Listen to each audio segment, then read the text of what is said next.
Programme आप देख रहे हैं जी सलाम जेके। और सलाम जेके में खबरों के सफर को बढ़ाते हैं आगे। बात हो रही थी इंटरनेट की इम्तिहानात की, तो इस बीच मुख्तलिफ इलाकों से तलबा के मैसेज भी आना शुरू हो गए और आपसे बता रहे थे लगातार मैसेज आ रही हैं कि जिस तरीके का मौसम बना है, इस बीच 11वीं जमात के इम्तिहानात 10 बजे से शुरू है और पहाड़ी इलाकों के अंदर बहुत ज्यादा बर्फबारी हुई है और 5 से 8 किलोमीटर का चलना भी काफी ज्यादा मुश्किल है। तो इसलिए बोर्ड हुकाम जरा इस पर नजरसानी करे कि 10 साढ़े 10 के बजाय 11 साढ़े 11 का अगर वक्त होता तो शायद हर एक बच्चा आराम से पहुंच सकता है। बहरहाल अभी तो इमीडिएटली कुछ नहीं होगा, लेकिन फिर भी हमने आपकी आवाज और आपकी शिकायत जो है वो इंतजामिया तक पहुंचाने की कोशिश की है। देखते हैं कि क्या कुछ इसमें होगा, लेकिन बढ़ते हैं जरा आगे। बात मौसम की चल रही है और मौसम के मिजाज की आपको खबर बताते चले। बिल्कुल, मौसम ने एक बार फिर करवट ली है। जम्मू कश्मीर और लद्दाख के बालाई इलाकों के साथ साथ मैदानी इलाकों में भी ताजा बर्फबारी हुई है। कुछ इलाकों के अंदर अभी भी बारिश हो रही है और ताजा बर्फबारी के बाद दूसरी तरफ महकमा मौसमियात की तरफ से यह भी पेशेनगोई की गई है कि दिन भर आज शाम तक बारिश और बर्फबारी कुछ इलाकों के अंदर रह सकती है। यानी आज मौसम में फिलहाल सुधार नहीं होगा, लेकिन 14 दिसंबर के बाद बर्फबारी शायद थम सकती है जम्मू कश्मीर और लद्दाख के इलाकों के अंदर। फिलहाल आज ताजा तरीन मुख्तलिफ इलाकों के अंदर बर्फबारी हुई है। कई इलाकों की जो अहम राब्ता सड़कें हैं वो वहां पर बंद हुई हैं। नेशनल हाईवेज फिलहाल कुछ इलाकों के अंदर जो बंद है। जम्मू श्रीनगर नेशनल हाईवे का अपडेट थोड़ी देर में आप तक पहुंचाएंगे। और ये ताजा तस्वीरें, सबसे पहले आप ये तस्वीरें देखिए, ये शुमाली कश्मीर की हैं और माफ कीजिएगा जनूबी कश्मीर के पुलवामा जिले की तस्वीरें, जहां पर ताजा बर्फबारी के बाद आप देख रहे हैं सुबह का खूबसूरत नजारा। लेकिन इस बीच कई इलाकों के अंदर बर्फबारी के बाद मामूलाती जिंदगी मुतासिर भी हुए हैं। शुमाली कश्मीर के टंगमर की ये तस्वीरें आप साथ साथ देख रहे हैं, पहले जनूबी और अब शुमाली कश्मीर की। इसके अलावा आपको लद्दाख और चिनाब वैली के अंदर इस वक्त की क्या कुछ सूरत हाल है वो भी बताएंगे। अलग अलग जगहों की ये तस्वीरें आप देख रहे हैं टीवी स्क्रीन पर। देर रात और इस वक्त भी कुछ इलाकों के अंदर बर्फबारी हुई है,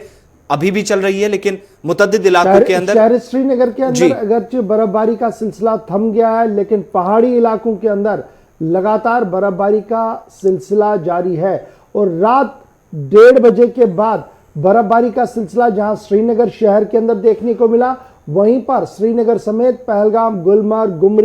गुलमर्ग के साथ साथ गांदरबल के कई इलाकों के अंदर बहुत जमकर बर्फबारी भी हुई है, जिसके नतीजे में इंतजामिया की तरफ से अलर्ट भी जारी कर दिया गया है और पहाड़ी इलाकों की ओर रहने वाले लोगों से एहतियात बरतने के लिए कहा गया है। रामबन, अनंतनाग, बारामुल्ला, कुपवाड़ा, बांडीपोरा और गांदरबल जिले के लिए अलर्ट जारी कर दिया गया है कि लो लेवल एवलांच वार्निंग, यानी तेज हवाओं की वजह से बर्फानी तोदे गिर सकते हैं, इसलिए एहतियात बरते। इसके साथ साथ बालाई इलाके जो पुंछ के हैं, डोडा के हैं, कश्तवाड़ के हैं, कुलगाम के और करगिल के हैं, वहां पर भी इसी तरीके के एहतियात बरतने की अपील इंतजामिया की तरफ से की गई है। महकमे मौसमियात का मानना है कि फिलहाल 20 दिसंबर तक इसके बाद मतला जो है बेहतर रह सकता है इस स्पेल के खत्म होने के बाद, लेकिन 20 के बाद एक बार फिर मौसम का मिजाज जो है वो बदल सकता है। और इस वक्त की अगर हम बात करें, शहर श्रीनगर के अंदर मौसम का मिजाज कदरे बेहतर है, लेकिन पहाड़ी और बालाई इलाकों के अंदर दरमियाना दर्जे की बारिशें और बर्फबारी का सिलसिला भी जारी है। सीधे श्रीनगर इस वक्त चलते हैं। इन हसीन मनाजिर के बीच श्रीनगर में क्या कुछ चल रहा है, हमारे साथ सईद इरफान फाजिल ग्राउंड जीरो से इस वक्त है। इरफान, अपडेट कीजिएगा कि क्या कुछ माहौल है इस वक्त, कितनी बर्फबारी शहर श्रीनगर के अंदर हुई है और उसके बाद बिजली का निजाम क्या कुछ है। देखिए, बर्फबारी के हवाले से जिस तरीके से पहले से ही आईएमडी डिपार्टमेंट ने बताया था कि बाद ये कश्मीर में मगरिबी हवाओं का असर होगा और इस बार एक अच्छा खासा स्पेल होगा, और कल रात से हमने देखा कि बारिशों का सिलसिला शुरू हुआ और बीच रात के दौरान जी हाँ एक साइड से कह सकते हैं हल्की हल्की बर्फ गिरनी शुरू हो गई और ये बर्फ सुबह तक ठीक ठाक जमा हो चुकी है। तकरीबन अगर मैं बात करूं तो 1 से 1.5 इंच के करीब जो है बर्फ शहर श्रीनगर में जमा हुई है। और रास्तों के हवाले से अगर बात करें तो काफी ज्यादा रास्तों में भी अभी जो बर्फ है उसे हटाया नहीं गया है, क्योंकि सुबह सुबह का वक्त है और सुबह सुबह हमने भी देखा जो नेशनल हाईवे है वहां से गाड़ियां तो चल रही है, मगर जो बिजली की तारों का हाल है वो बेहाल है, क्योंकि कल रात से ही शहर श्रीनगर में और दीगर इलाकों में बिजली गायब है और जिसकी वजह से लोग काफी ज्यादा परेशान है, क्योंकि एक तो ठंड है, गर्म पानी की जरूरत पड़ती है, या खासतौर पर अगर बात करें जो पेशेंट्स है कोविड-19 के जो पेशेंट्स हैं जिनके लिए वेंटिलेटर्स या कुछ ऑक्सीजन सिलेंडर्स जो कि पावर पे चलते हैं, वो कल रात से ही ठप हो चुका है और जो काफी ज्यादा परेशान है। एक साइड से मौसम की मार है, दूसरे साइड से बिजली की मार है गौर साहब। और एक जानिब अगर बात करें जिस तरीके से मेट्रोलॉजिकल डिपार्टमेंट ने कहा है कि आज दिन भर जो है ठंड का ये जो बर्फबारी का जो असर या खासतौर पे बारिशों का असर जो है वो लगातार जारी रहेगा, उसके बाद हल्की हल्की राहत मिलेगी। और हम देख रहे हैं इरफान जी बिल्कुल, देखिए सुबह सुबह जो बर्फ है वो बंद हो गई है गिरनी, और इस वक्त हम कह सकते हैं कि हल्की हल्की धूप जो है वो खिलनी शुरू हो गई है गवर साहब। और हमें लगता है कि दिन जितना आगे आगे बढ़ेगा मौसम का मिजाज भी ठीक होगा और साथ ही साथ जी हाँ मौसम में भी ठंड में भी राहत मिलेगी। बहुत शुक्रिया इरफान फाजिल। श्रीनगर शहर का अपडेट करने के लिए सीधे चलते हैं गुलमर्ग, जहां से हमारे साथ इशफाक डार भी ज्वाइन कर चुके हैं। इशफाक, शहर आफाक गुलमर्ग जो हमेशा सुर्खियों में रहा है, और इस बार कुदरत ने जिस तरीके की मेहरबानी गुलमर्ग के आसपास के इलाकों के अंदर की है, इस वक्त क्या कुछ मनाजिर आप देख पा रहे हैं, और क्या कुछ सयाहों का मानना है जो कल से गुलमर्ग में थे और उम्मीद लगा रहे थे कि वो लाइव विजुअल्स देखेंगे बर्फ पड़ते हुए पहली बार?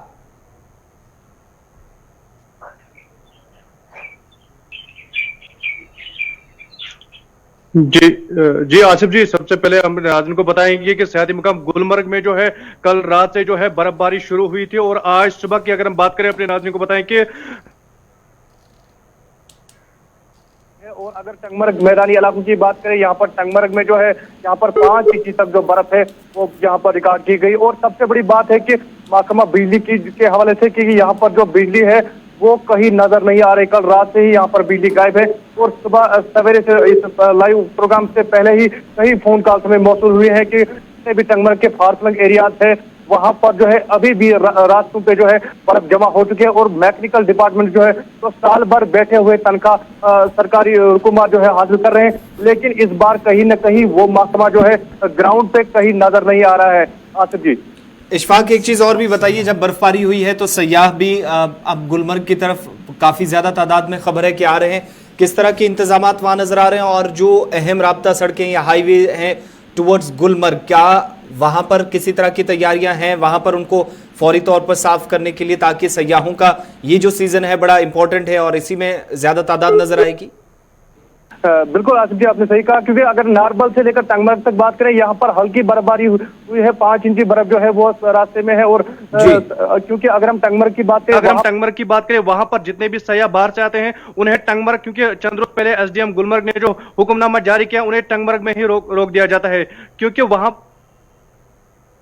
गुलमर्ग नहीं जा सकती है, क्योंकि रास्ते में काफी फिसलन है, उस वजह से उन्हें वहां पर ही रोक दिया जाता है। और सबसे बड़ी बात यहाँ पर हम कहेंगे कि अपने नाज़रीन को कि और सयाहों के लिए खास बात यह है कि आज जो है गुलमर्ग का जो रोपवे है वो पहला फेज जो है वही चलेगा, क्योंकि वेदर जो है काफी खराब है और यहाँ पर जो है काफी आबूरालूदा जो है, क्योंकि नाज़रीन को यह भी पता होगा कि हाँ टंगमर्ग गुलमर्ग में जो सयाह आ रहे हैं उनके लिए कहीं ना कहीं जो सयाहत से जुड़े लोग हैं, जो यहाँ के यूथ हैं, उनके लिए ये जो बर्फबारी है वो सूदमंद साबित होगी, ताकि यहाँ जो सयाह है वादी ज्यादा से ज्यादा सयाह जो है वो यहाँ पर आए, यहाँ के नौजवान जो है उनके रोजगार। बहुत शुक्रिया गुलमर्ग से ज्वाइन करने के लिए और ये कहने के लिए कि मौसम का मिजाज किस तरीके का है, और अभी भी बर्फ की वजह से जो अबूर मरूर है उसमें काफ़ी मुश्किलें आ रही हैं, और इंतज़ामिया की तरफ से अभी तक भी बर्फ़ हटाने का कोई काम शुरू नहीं किया गया है। फिलहाल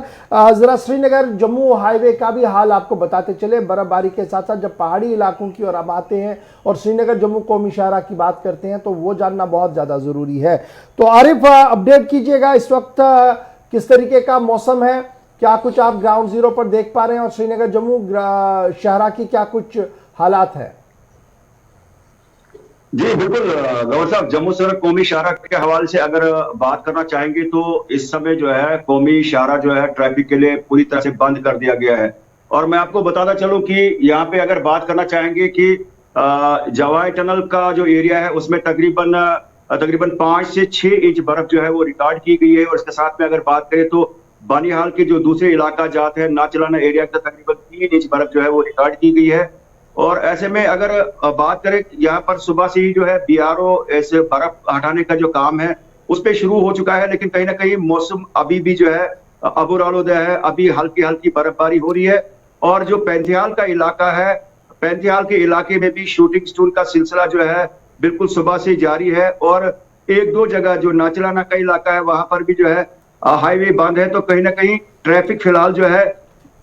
यहाँ पर बंद कर दिया गया है। ऑफिशियली आज श्रीनगर से जम्मू की ओर गाड़ियों को चलने की इजाजत थी, लेकिन जो दरमियानी रात से जो बर्फबारी का सिलसिला शुरू हुआ तो उसमें जावाई टनल में 5 से 6 इंच बर्फ और उसके साथ में पैंथियाल और एक दो मकामात पे हल्की सी स्लाइड्स है, जिसकी वजह से यहाँ पे ट्रैफिक को फिलहाल बंद कर दिया गया है। तो आरिफ, बनिहाल और इसके आसपास के इलाकों में जब मौसम में तब्दीली आई, चूंकि आज दिन भर भी अभी मौसम खराब रहने वाला है, मामूलाती जिंदगी किस तरीके से चल रहे हैं? पानी बिजली की क्या कुछ सूरत हाल है सप्लाई इन इलाकों के अंदर, या फिर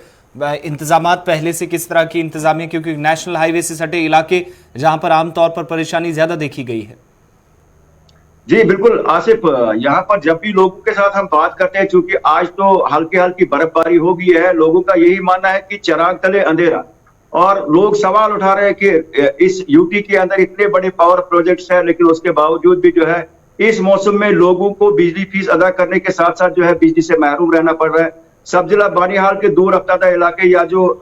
टाउन के साथ में इलाका जाते हैं, बिजली की बहुत ज्यादा कटौती रहती है और जो असली जो औकात होते हैं जिस वक्त इंसान को बिजली दरकार होती है उस समय बिजली गायब होती है। और इसमें जब हमने महकमा पीडीडी के साथ बात की, उनका मानना है कि प्राइवेट कंपनीज को काम सौंपा गया है, वो जमीनी सतह पे काम नहीं कर रहे, जिसकी वजह से इस ठंड में लोगों को बिजली से महरूम रहना पड़ रहा है। बच्चों की पढ़ाई पर एक नेगेटिव इम्पैक्ट पड़ रहा है। तो क्या इन इलाकों के अंदर अभी भी इस वक्त भी बर्फबारी हो रही है? जी बिल्कुल, जावाई टनल के ऊपरी इलाकों में और बिल्कुल जो हाई रीच पे इस वक्त बर्फबारी जारी है। 5 से 6 इंच जावाई टनल पे और मैदानी इलाकों में तकरीबन 3 से 3.5 इंच बर्फ जो है रिकॉर्ड की गई है और कौमी शाहरा पूरी तरह से ट्रैफिक के लिए बंद पड़ा हुआ है। जी आसिफ, बहुत शुक्रिया तफसीलात फराहम करने के लिए। जम्मू श्रीनगर नेशनल हाईवे भी फिलहाल बंद है बर्फबारी की वजह से। थोड़ी देर में आपको लद्दाख भी लिए चलेंगे और श्रीनगर लेह कौमी शाहरा पर चूंकि कल ही बर्फ फटाकर गाड़ियों को चलाने की तो इजाजत थी, यहां पर कोशिश तो की जा रही थी, लेकिन देर रात फिर बर्फबारी हुई, दोबारा बंद होने की खबरें सामने आ रही हैं। और लद्दाख से भी इस वक्त हमारे नुमाइंदे मोहम्मद इसहाक इस वक्त हमारे साथ हैं। इसहाक, क्या कुछ सूरत हाल इस वक्त लद्दाख के अंदर, मौसम में आई तब्दीली का कितना असर लद्दाख के अंदर देखा जा रहा है और नेशनल हाईवे का क्या कुछ अपडेट अभी? जी, कल शाम से ही मौसम ने अचानक से करवट बदल ली और जी रिकॉर्ड किया गया है। अगर हम आपको बताते चले, कारगिल के लोअर रेंज में 1 से 2 इंच बर्फबारी, मीनमर्ग से जोजिला के आसपास 8 से 9 इंच बर्फबारी, और पानीकर की बात करें, पानीकर और उस सब डिवीजन की बात करें, उस एरिया में 1 फीट बर्फबारी रिकॉर्ड किया गया है जी। और अभी भी मॉर्निंग में हल्की बर्फबारी देखी जा रही थी और इस वक्त जो है कहीं ना कहीं मौसम में तब्दीली हमें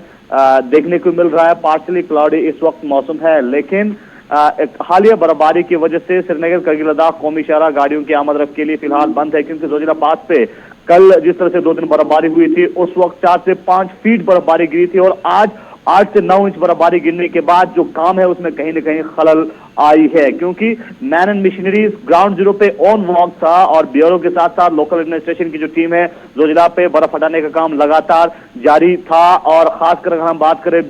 विजयक और बैकन की जानिब से दोनों साइड से बर्फ हटाने का काम किया जा रहा था, लेकिन आज जो है कहीं ना कहीं मौसम में एक बार फिर जो है तब्दीली आई है और इस वक्त पार्शली क्लाउडी है। मॉर्निंग के टाइम पे बर्फबारी हो रही थी, तो उम्मीद की जा रही है कि मौसम साजगार होने के बाद एक बार फिर जोजिला पास के ऊपर बर्फ हटाने का काम जो है वो किया जाएगा। लेकिन इस वक्त काफी हार्श क्लाइमेट कंडीशन है, टेम्परेचर भी काफी नीचे गिर चुकी है और इस वक्त यहाँ पे -8 से 9 डिग्री सेल्सियस अभी की है। और हायर रीच की अगर हम बात करें, हायर रीच में रात के वक्त टेम्परेचर -15 से 20 डिग्री तक नीचे चला जाता है और खासकर जोजिला पास जैसे इलाके में -10 से 15 डिग्री सेल्सियस टेम्परेचर नीचे चला जाता है, तो इस टेम्परेचर में काम करना भी काफी कठिन होता है। लेकिन तो बर्फबारी कंटिन्यू हो रही है और दूसरी तरफ टेम्परेचर भी माइनस में जा रहा है और ऐसे में स्टॉक की जो आमतौर पर परेशानी सरमा के दौरान आती है लद्दाख के अंदर, इस बार क्या कुछ तैयारियां हैं? अशिया खुर्दनोश की किल्लत महसूस ना हो इसके लिए इंतजामिया कितनी मुतहर्रिक?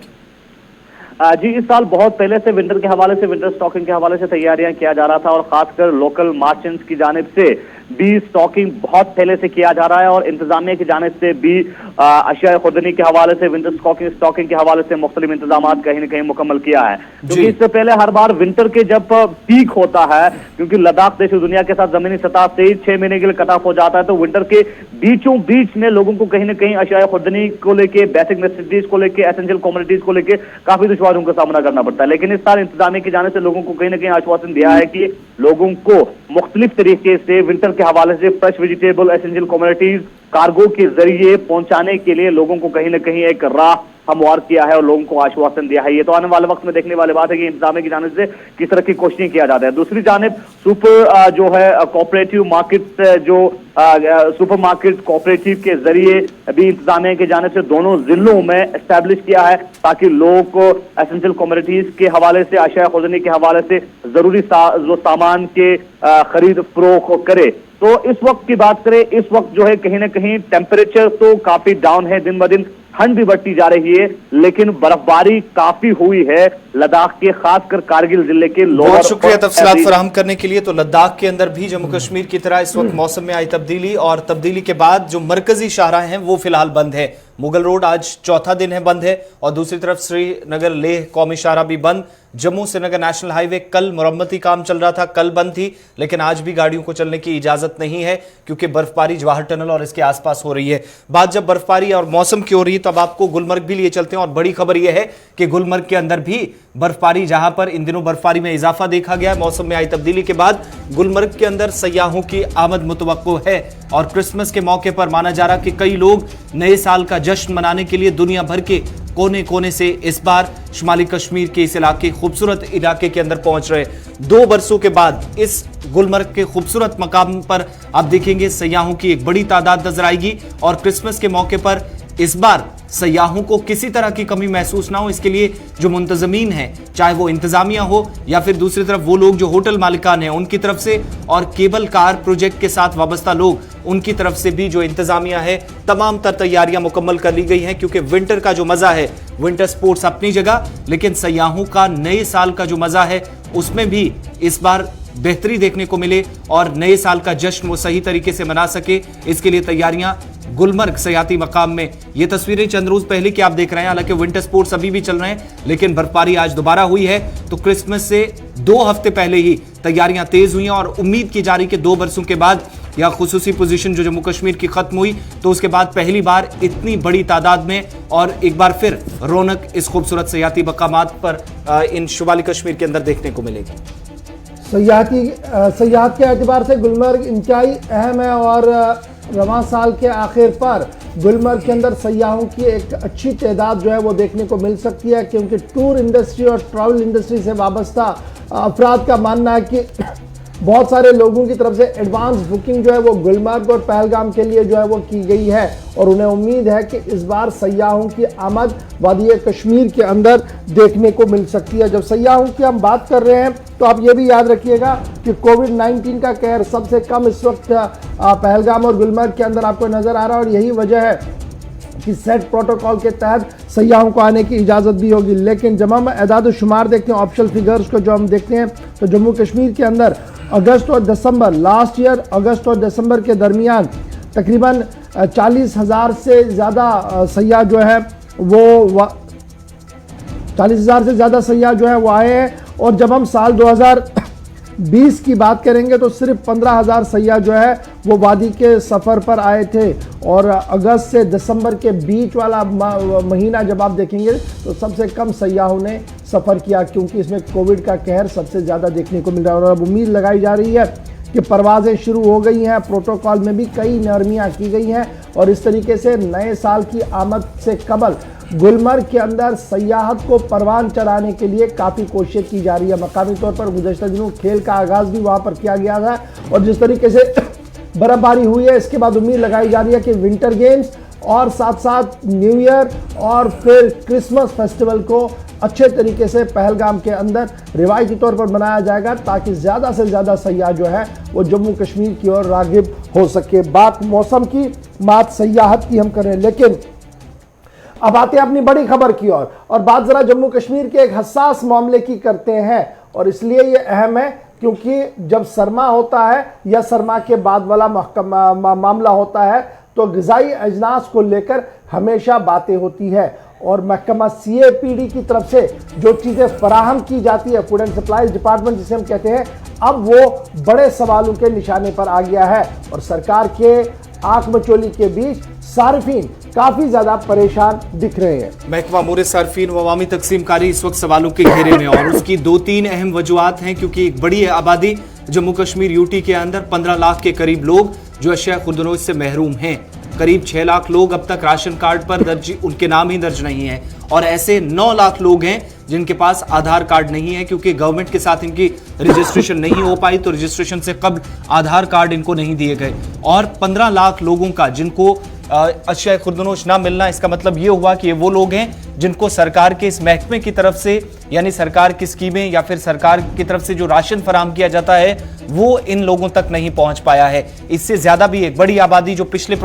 सर्वे में सामने आई थी जिनके पास राशन कार्ड्स नहीं थी, लेकिन इस बार 3 से 4 साल की उम्र के बच्चे ऐसे हैं जिनके अभी तक इंतजामिया की या जो नए आदादोशुमार ये भी बताते हैं कि राशन कार्ड में उनके नाम दर्ज नहीं है और 9 लाख के करीब ऐसे लोग जिनके पास आधार कार्ड नहीं है। और आपको ये भी याद होगा कि महकमा फूड हो या कोई और महकमा ऑनलाइन प्रोसेसिंग के लिए या अगर किसी भी कोई भी लवाजमात पूरी करने के लिए या अगर आप किसी भी दफ्तर चले जाएं तो सबसे पहली आपको प्रायोरिटी बेसिस पे आधार कार्ड मांगा जाता है और 9 लाख लोगों के पास आधार कार्ड इसलिए नहीं क्योंकि गवर्नमेंट के साथ उनकी रजिस्ट्रेशन किसी वजह से नहीं हो पाई। क्यों लैतुल किया गया इन तमाम मामलात में, ये बड़ी चीज। मगर महकमा फूड पर इसलिए सवाल उठ रहे हैं कि राशन कार्ड पर 6 लाख के करीब लोग जिनके नाम दर्ज नहीं है, जिनके रजिस्ट्रेशन नहीं है और दूसरी तरफ ऐसे 15 लाख लोग जिनको जम्मू कश्मीर के अंदर अभी भी जिन तक अशिया खुर्दनोश या राशन अभी तक नहीं पहुंचता और इसलिए डायरेक्टली इस महकमे को इस चीज के लिए जिम्मेदार ठहराया जा रहा है। दूसरा सवाल भी यह है कि जम्मू कश्मीर के अंदर निज़ामकारी हाथ में ली गई है, जिस निज़ाम के तहत चावल की तकसीम कारी होती है वो तकरीबन 5 किलो फी पर्सन जो है पर आदमी के हिसाब से दिया जाता है, जबकि वर्ल्ड फूड ऑर्गेनाइजेशन का मानना है कि तकरीबन एक आदमी को औसतन 15 किलो चावल की ज़रूरत है। फिर आप उसे चावल दे दीजिए, आटा दे दीजिए, जो भी मकामी तौर पर ग़िज़ा वहाँ पर दस्तियाब हो, तकरीबन 13 से 15 किलो के बीच वाला मीटर जो है वो नस्ब किया गया है। अगर वर्ल्ड हेल्थ ऑर्गेनाइजेशन 13 से 15 के बीच में रख रहा है तो जम्मू कश्मीर में आप 5 किलो देंगे। अगर मैं सिर्फ जम्मू कश्मीर की बात करूँ, क्योंकि जम्मू कश्मीर के नाजरीन की हम बात कर रहे हैं, तो कहीं ना कहीं सरीहन उसकी खिलाफ वर्जी है जो आलमी इदारे सेहत के रिपोर्ट है, मानना है। दूसरी बड़ी बात यह है कि जो आसिफ आपने बड़ी बात बताई कि हमारा इंदराज जो हमारा आज का डिस्ट्रीब्यूशन है वो 2011 के सेंसस के हवाले से है और 2011 से लेकर अब तक काफ़ी वक्त गुजर गया है। वो रिपोर्ट्स वो चीज़ें अभी तक भी अपडेट नहीं हो पा रही है हुकूमती सतह पर, जिसकी वजह से शहर के अंदर भी और गांव देहात के अंदर भी लोगों को काफ़ी मुश्किलें हैं। अब बहुत सारे सवाल ये पूछ रहे होंगे कि गांव देहात के अंदर खेत है तो खेतों के अंदर तो इतनी ज़्यादा काश्त होती है तो क्या क्यों उन्हें ज़रूरत पड़ती है? तो हमारी जो काश्त होती है शायद वो 1 या 2 महीने के लिए काफ़ी होती है, उसके बाद सारा निज़ाम जो है वो चलता है कहीं ना कहीं से सरकार से। और सरकार जिस तरीके से बाज़ार से ओपन मार्केट से चावल ख़रीदती है और बाद में आसान नरकतनामे पर उन्हें दस्तियाब भी रखती है, वो काम भी अच्छा है। लेकिन बड़ा सवाल ये है कि कसीर आबादी न तो रजिस्टर हो रही है और ना ही इंतज़ामिया उन्हें माकूल ग़िज़ा देने में कामयाब हो रही है। हमारे साथ मारूफ तज्ज़िया निगार और सहाफ़ी हबीबुल्लाह साहब भी इस वक्त ज्वाइन किए हुए हैं। बहुत शुक्रिया जनाब ज्वाइन करने के लिए। खबर बड़ी इंपॉर्टेंट है क्योंकि मामला महकमा CAPD का ही सिर्फ नहीं है बल्कि हुकूमत की बेहिसी का भी है, जहां पर सन 2011 के सेंसस से अभी भी तकसीमकारी निज़ाम को हाथ में रखा जा रहा है। वहीं पर लाखों की तादाद में आबादी अभी ऐसी है जिन्हें रजिस्टर ही नहीं किया गया है। शहर देहात के हालात को आप किस निगाह से देख रहे हैं, क्योंकि आप भी ग्राउंड जीरो पर लगातार रिपोर्टिंग करते हैं? इशफाक साहब, दरअसल बात यह है कि जब 2011 में सेंसस हुई, मरदमशुमारी का सिलसिला शुरू हुआ, उस वक्त कम से कम जो 5 साल तक की उम्र के बच्चे थे उन्हें रजिस्टर नहीं किया गया और 2017 में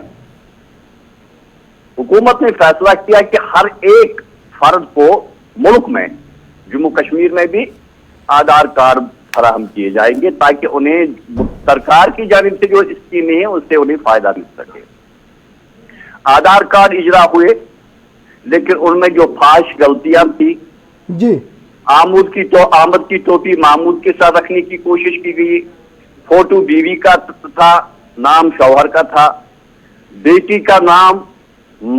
भाई का फोटो, ये ऐसी कुछ फाश गलतियां थी। इसके अलावा कम से कम 7 से 9 लाख के करीब ऐसे लोग थे जिन्हें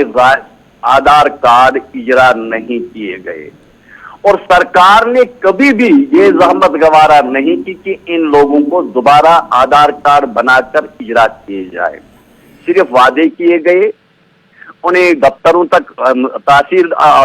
अफसरों तक बुलाया गया, लेकिन उन्हें आधार कार्ड इजरा नहीं किए गए। सितमजरीफी का ये आलम है कि 2 दिन पहले कंज्यूमर अफेयर्स उमूर सारिफीन अवामी तकसीमकारी का महकमा एक हुक्मनामा इजरा कर रहा है कि जिन लोगों के पास आधार कार्ड नहीं है और वो ऑनलाइन नहीं है, उन्हें राशन गाहों से कंट्रोल रेट पर अब राशन फराहम नहीं की जाएगी जी। 2 बातें ही यहाँ, एक, जिनके पास राशन आधार कार्ड नहीं है वो ऑनलाइन नहीं है, दूसरी बात ये है, और जो बच्चे उस वक्त 3 साल से 5 साल तक की उम्र के थे वो उस वक्त मरदमशुमारी में आए नहीं। ये लगभग 14 से 16 लाख के करीब लोग हैं जो जम्मू कश्मीर में पड़े हुए हैं जिनके पास आधार कार्ड या वो राशन या महकमा उमूर सारिफीन अवामी तकसीमकारी के पास रजिस्टर नहीं है। ये लोग राशन का गुजाई अजनास से महरूम हैं। एक, हमारे जम्मू कश्मीर की आबादी का 80% ये गांवों में रहता है। बिल्कुल। इसमें सबसे बड़ी बात यह है कि पहाड़ी इलाकों में रहने वाले लोग सबसे ज्यादा मुश्किलात और मसाइब का सामना कर रहे हैं, वो भी जाड़े का मौसम शुरू होने के साथ ही। न उनके पास गुजाई अजनास हुआ करती है। 5 किलो राशन हमारे गोदामों में, मुल्क के गोदामों में 34 लाख मीट्रिक टन गुजाई अजनास सड़ रहा है, कोई उसे पूछता नहीं है। 5 साल के बाद वो मुजिर सेहत बनता है, उसे फेंकना है। 34 लाख मीट्रिक टन गोदामों में रखे जाते हैं, लेकिन वादी कश्मीर के, जम्मू कश्मीर के लोग जहां चावल ज्यादा खाया जाता है, यहाँ कश्तवाड़ और डोडा के बाहरी इलाकों में गेहूं और आटू वो इस्तेमाल करते हैं, लेकिन वादी कश्मीर में सबसे ज्यादा चावल खाते हैं। एक फर्द को 5 किलोग्राम 1 माह के लिए देते हैं। अर्गेनाइज्ड फूड वर्ल्ड ऑर्गेनाइजेशन ने एक हुक्मनामा जारी किया है, हमारे मुल्क ने भी उस माहदे पर दस्तखत किए हैं कि एक फर्द को कम से कम 1 माह के लिए 15 किलोग्राम राशन मिलनी चाहिए ताकि वो जिंदा रह सके। सितम जरीफी ये देखिए कि आज बर्फबारी हुई हमारे पहाड़ी इलाकों में, जब से मौसम ने करवट ली, नासाजगार हुआ, वहां राशन की तकसीमकारी ठप हो गई है। क्या कर रहे हैं वो लोग जो जिनकी आबादी लाखों में है? वोट हम उनसे मांगते हैं, वो जमहूरी कदरों को मजबूत तो किया करते हैं, और आज के इस वोटिंग में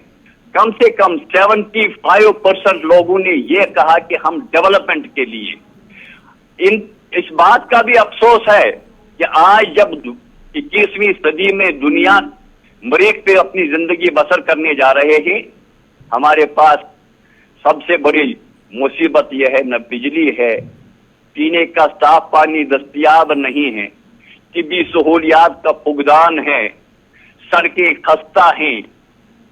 बेरोजगारी और बेकारी की तो बात ही नहीं करेंगे। हबीबुल्लाह साहब, एक चीज बड़ी इंपॉर्टेंट जो आपसे और भी जानना चाहेंगे, चूंकि आपने एक एक करके आंकड़े बता ही दिए, मगर 6 लाख लोगों का राशन कार्ड्स पर राज ना होना, उनके नाम अगर गायब हैं, तो इसका मतलब ये भी हुआ जो महकमे के पास इस वक्त आदादोशुमार हैं वो भी एक हिसाब से गलत हैं, क्योंकि जिन राशन कार्ड के नाम पर राशन दिया जाता है, जिन लोगों तक राशन पहुंचाया जाता है, उनमें इन लोगों के नाम भी शामिल होते हैं, लेकिन जब एक्चुअल फिगर सामने आते हैं तो 6 लाख लोग गायब हैं। जो लोग गायब हैं उनके नाम पर भी राशन कार्ड्स के हिसाब से राशन तो जाता होगा। इसका मतलब ये आददोशुमार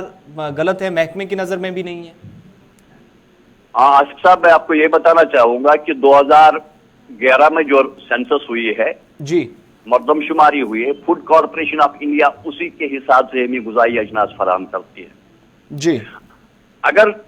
5 साल के बाद मर्दमशुमारी होनी चाहिए थी, नहीं हुई। यहाँ 5 लाख की बात नहीं है, ये 15 लाख की बात नहीं, ये फिगर इससे भी ज्यादा है। जब हम ग्राउंड रियलिटी की बात करते हैं तो ये इससे भी ज्यादा है। बिल्कुल हो सकते हैं। और यहाँ जो सबसे बड़ी बदकिस्मती की बात यह है कि हमारा जो कंज्यूमर अफेयर्स डिपार्टमेंट है वहां राशन पहुंचाया जाता है, नामसाइद हालात में भी पहुंचाया जाता है, लेकिन अकाउंटेबिलिटी नहीं है। There is no accountability. आप मुझे कल एक सोशल मीडिया पे एक न्यूज वायरल हुई कि सेंट्रल गवर्नमेंट ने, वजीर आजम ने ऐलान किया कि लोगों को 6-8 माह के लिए मुफ्त राशन दी जाएगी। हंदवारा कुपवाड़ा का एक इलाका है, वहां लोगों ने 3 माह लिए है, जब 4 माह के लिए भी उन्होंने मुफ्त राशन ली है और 4 माह का कई गायब है।